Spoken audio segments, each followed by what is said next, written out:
안녕하세요. 절대값TV의 명품 PD 한PD입니다. 자, 오늘은 윤석열 당선인의 부동산 정책 중에 하나, 중과세 유예. 자, 그 정책의 그 파급력, 효과, 그것에 대해서 한번 살펴보겠습니다. 대체로 이번 그거에서 여당이 친 이유는 부동산이라고 그래요. 그건 대부분의 전문가들이 다 일치하는 의견이에요. 서울에서 진 이유 중에 하나가 바로 이제 부동산에, 결국은 이제 선거의 가장 그 격전지는 서울이었잖아요.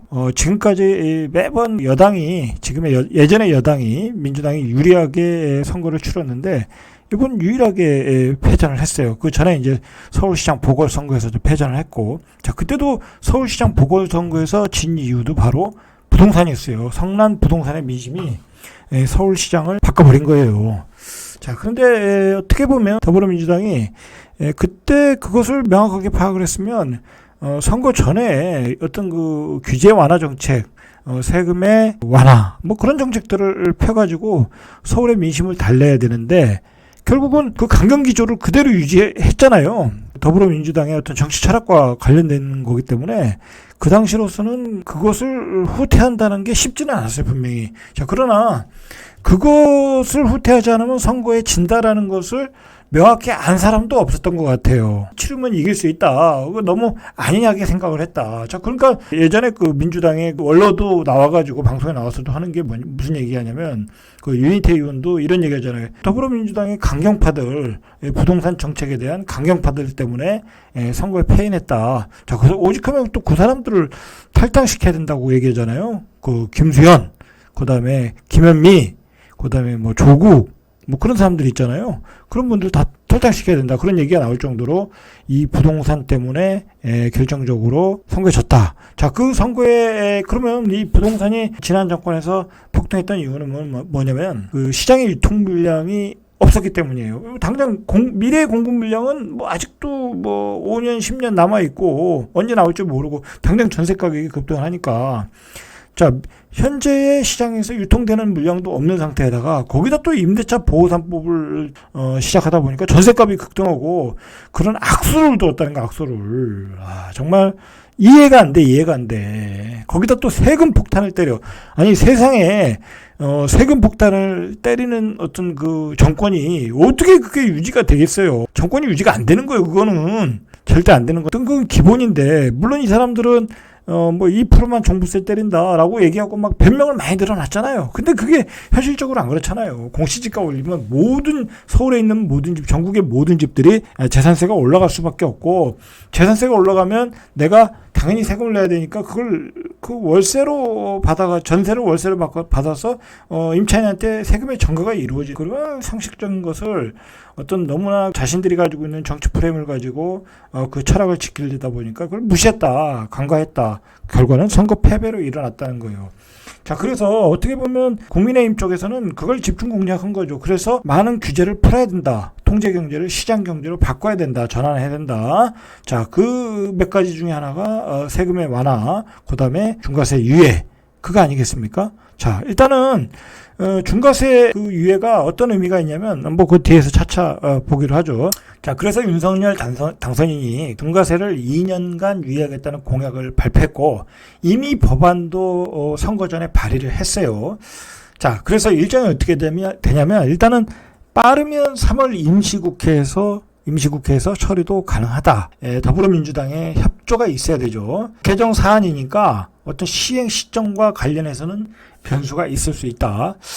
이게 중과세 유예, 이재명 후보도 정책의 세부적인 내용은 다르죠. 달라요. 여기는 이제 2년 중과세 유예하고, 이재명 의원 같은 건 6개월에 4개월에 얼마, 6개월에 몇십 프로 이렇게 기간별로 차등화를 줬어요.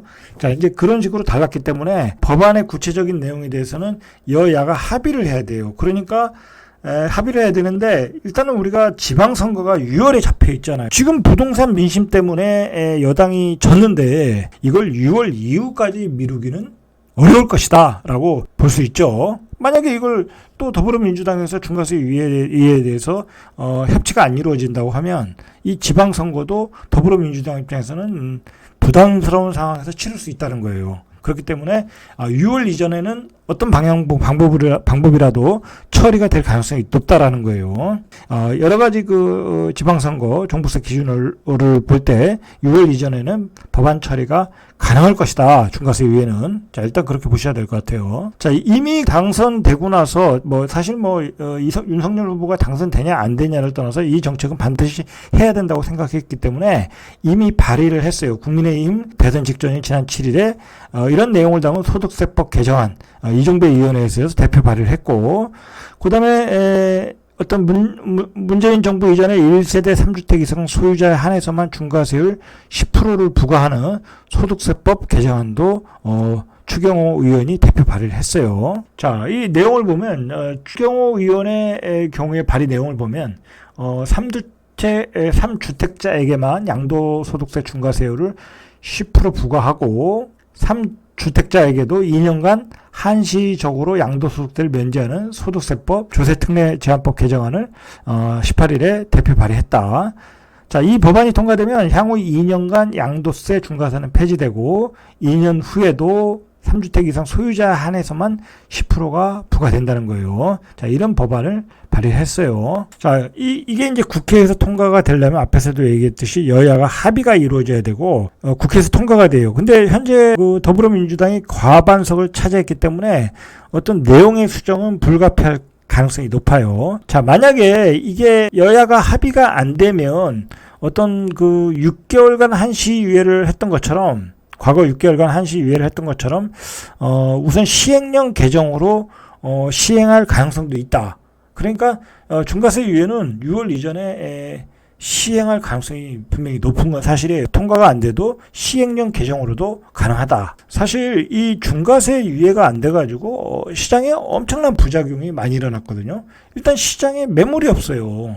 그래가지고 하나가 거래되면 호가가 확 올라서 나오고 그런 현상이 있었잖아요. 그리고 1가구 2주택인 경우에는 분명히 팔아야 되는데 안 팔면 중과세가 되니까. 그리고 팔리지도 않고 요즘은. 자, 그러니까 증여나 교환으로 많은 거래들이 이루어졌어요. 특히 요즘은 최근에 또 너무 거래가 안 되다 보니까 증여도 계속 꾸준히 늘고 있지만 안 되다 보니까 교환이 엄청나게 이루어졌어요. 원래 부동산에서 교환은 그렇게 많이 이루어지지 않거든요. 왜냐하면 내 물건과 다른 지역의 물건, 서로 상이한 물건들을 교환한다는 게 쉽지가 않아요. 어떤 가격의 기준을 잡기가 어렵기 때문에. 그러나 이제 서로가 급한 거야. 나는 이거 빨리 팔아야 되고 상대방도 빨리 팔아야 되고, 그래서 교환들이 굉장히 많이 일어났어요. 자, 그 교환이 일어나면 어떻게 됐어요? 시장에 매물이 없는 거죠. 부동산 유통시장이 없어진 거예요. 이거 얼마나 심각한 거예요. 그러니까 당연히 중과세라는 거는 이거는 정말 있을 수가 없는 제도예요. 있을 수가 없는 제도.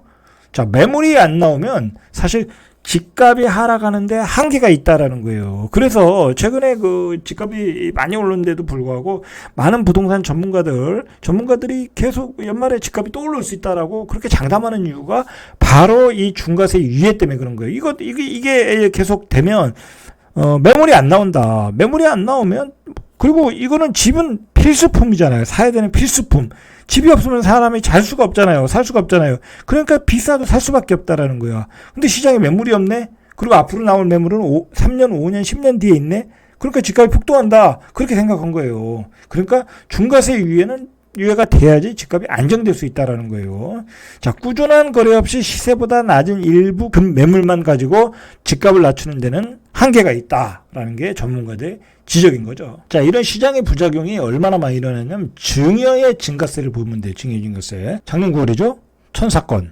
10월 달에 1200건. 이게 이제 서울의 주택 모두를 포함한 거예요. 단독, 다가구, 다세대, 연립주택, 모든 주택, 아파트를 포함해서 모든 주택의 증여 건수가 11월엔 1296건, 12월엔 1694건. 시장에서 거래가 안 되니까 양도세 때문에 빨리 옮겨가야 되니까 증여를 해야 되니까 이렇게 증여가 계속 증가되고 있다. 이게 시장에서 거래가 될 물건들인데 이렇게 증여로 가고 있다라는 거예요.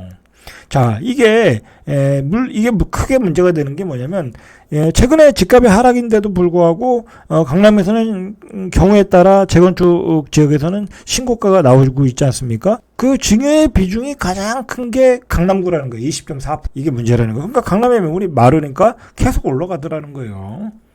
자, 사실 이 증여를 한다는 게 이 비용이 만만치가 않아요. 사실 만만치 않아요. 예, 증여세도 또 올렸잖아요.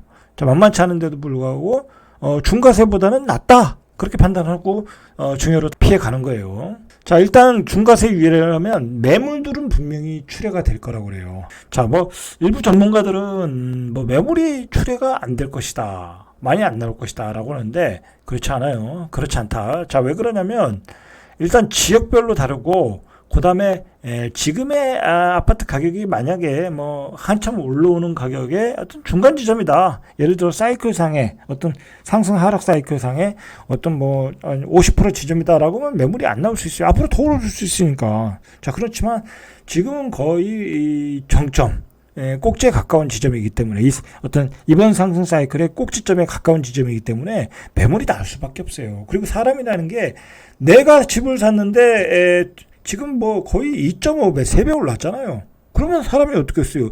일반 과세로 팔면 세금이 적게 나온다. 예를 들어서 한 3억을 먹었는데 한번 7, 8천 세금 낸다.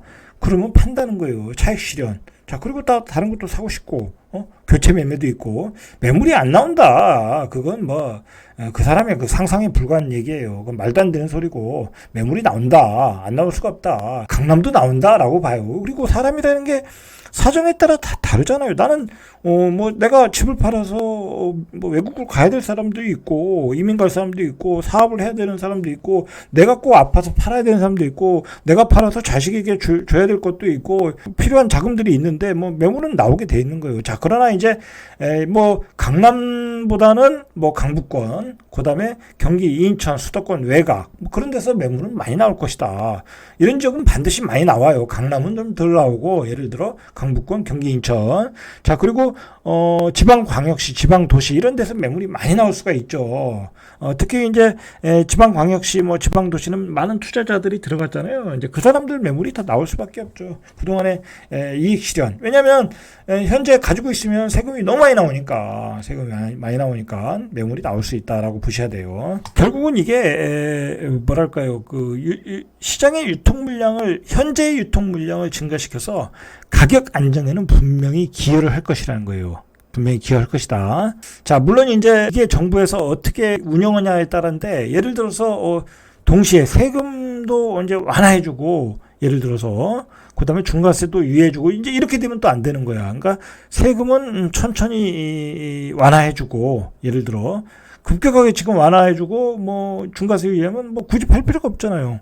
뭐 세금적인 부담도 없다고 하면 더 기다릴 수 있잖아요. 그러니까 세금 부담에 대해 세금 완화에 대해서는 아마 윤석열 정부에서도 정권에서도 그렇게 서두르지 않을 가능성이 높아요. 일단 중과세로 시장의 유통 물량을 만들어줘서 시장에서 많은 거래들이 이루어지도록 할 거예요. 그러면서 거래세, 뭐 취득세, 등록세를 완화해주는 그런 방향으로 갈 가능성이 많다. 라고 보셔야 될 것 같아요.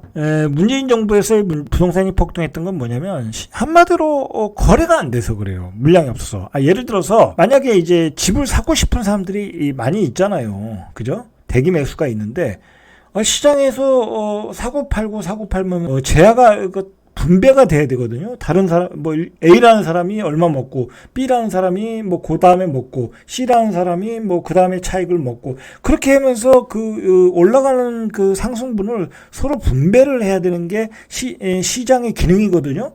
자, 그런데 그런 기능을 못하게 한 거야. 대출도 규제하지, 그 다음에 유통 물량도 말라버리게 하지. 그러니까 호가만 잔뜩 올라간 거예요. 지난 시장이. 재작년에 시장이 그렇게 올라간 거예요. 자, 어떻게 올라갔어요? 그냥 한참 올라갈 때는 사실 집값은 뭐 호가는 뭐 1억, 2억, 3억씩 막 호가로 올라갔지만 실제 거래가 안 됐어요. 지나치게 높이 호가를 올려버리니까 한 번에 2, 3억씩 올리는데 누가 집을 사겠어요?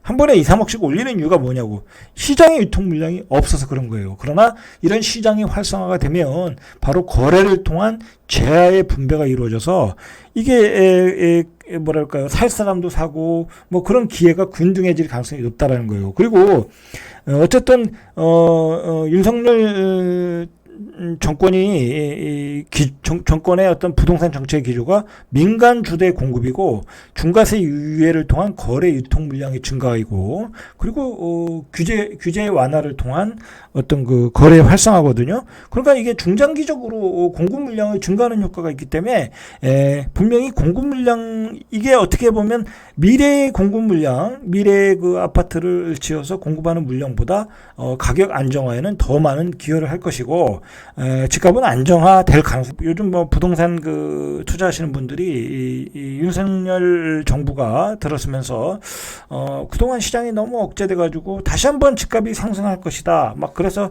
지방 가서 투자하자 뭐 이제 뭐 그런 분위기로 유도를 하고 있어요. 그러나 그건 착각이다. 굉장히 착각이다.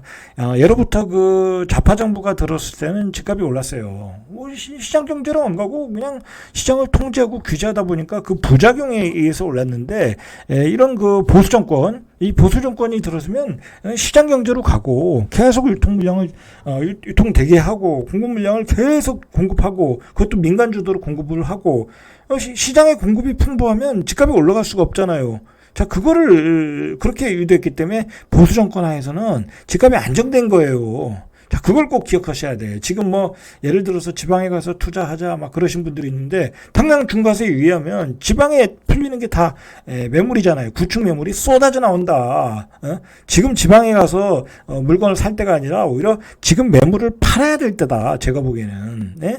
남들보다 빨리 가서 팔아라. 이거 중과세에 의하면 물량이 터진다. 그렇게 보셔야 돼요. 그리고 한 가지 좀 제가 부연 설명하면 예를 들어서 요즘 투자하시는 분들이 많은데 예를 들어 투자하시는 분들이 너무 많은 강의를 듣는 거야. 뭐 여러 선생님들의 강의를 듣다 보면 저 지역도 사고 싶고 뭐 다 맞는 얘기가 들릴 수 있잖아요.